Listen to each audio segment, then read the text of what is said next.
Let me show you how to add a simple watermark on your picture in Affinity Photo. We're going to use a text tool, so search for Artistic Text Tool in your tool panel on the left. Then simply tap on your image. It will add new layer automatically. Now you can type whatever you want to type. Your name of your website, whatever you want to put above this image as your watermark. Alright, with simple text like that, it will be quite obvious that we put this watermark here. So let's make it white. To change the color of the font, we can use the font color at the top. By default, it's black, but we can turn it white. We can also adjust the font,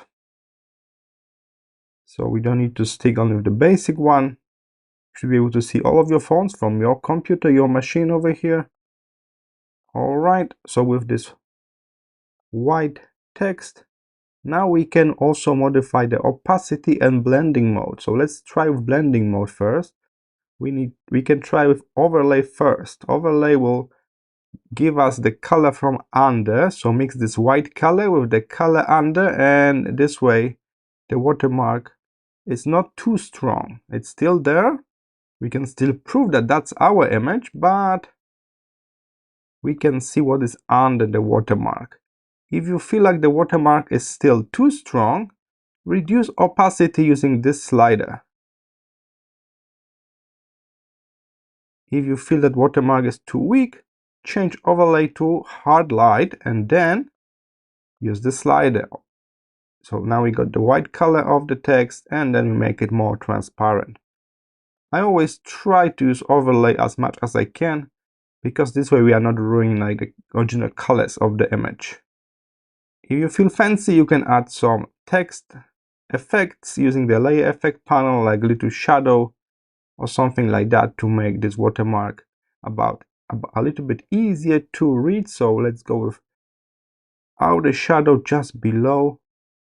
We got, white text, so a bit of dark shadow below, and again blend mode overlay, so it's a bit easier to read now with this little shadow, but it's not too invasive. We can also reduce that opacity all the way to, let's say, 25.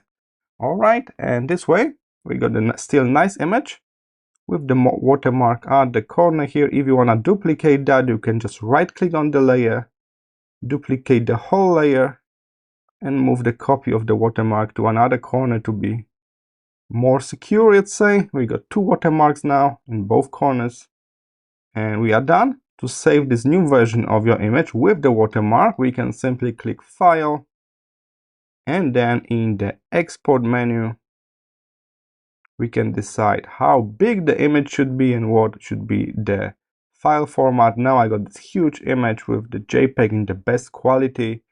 It will take 35 megabytes, so if you want to make it a bit smaller, feel free to reduce the quality to around 80%, and we can reduce the size to around 4000 pixels wide. And now we got only 2 megabytes, so it's way smaller. So if you plan to send it through email or something like that, you want to keep it a bit smaller. And also, by making this smaller, you are making it a bit harder for some people to remove your watermark. So if it's really large and pixel dense, some people may use AI or something like that and try to get rid of your watermark. So by making it smaller, you make it a bit harder to do that. All right, now we can click Export, and we are done. I hope this short tutorial was helpful. Let's learn more about Affinity Photo in the next video.